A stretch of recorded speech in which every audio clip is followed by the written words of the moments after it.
প্রথমেই কংগ্রেচুলেশন জানায় Riya Ripley and ব্যাডি মার্ফিকে, কারণ তারা বিবাহ বন্ধনে আবদ্ধ হয়েছে গতকাল। তাদের দাম্পত্য জীবন সুখী হোক এবং তারা ভবিষ্যতে আমাদেরকে ভালো ভালো রেসলিং ম্যাচ উপহার দিক, এটাই আশা করি।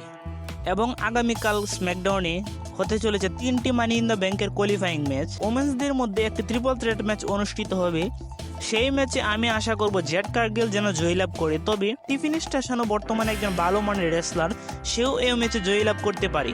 তবে আমি আশা করব জেড কার্গিল যেন মানি ইন দ্য ব্যাংক কোয়ালিফাইং করতে পারে এবং জেড কার্গিলই যেন এই বছরে মানি ইন দ্য ব্যাংক জিততে পারে। এবং মেন্সদের মধ্যে মুখোমুখি হবে Logan Paul, Santos Escobar and LA night. তবে আমি যতটুকু মনে করতেছি যে এই ম্যাচে এলএ নাইট জয়লাভ করতে পারে, কারণ এলএ নাইটের বর্তমানে যে ধরনের পুশ দেওয়া হচ্ছে সে জয়লাভ করতে পারে, অথবা সান্তোস এসকোবার জয়লাভ করতে পারে। কেননা সামার স্ল্যামে হয়তো আমরা এলএ নাইট ভার্সেস লোগান পলের একটি এবং ওমেন্সদের মধ্যে আরেকটি ম্যাচ অনুষ্ঠিত হবে। সেই ম্যাচটি নিঃসন্দেহে আমার মনে হচ্ছে নেওমি জয়লাভ করতে পারে এবং নেওমি জয়লাভ করবে।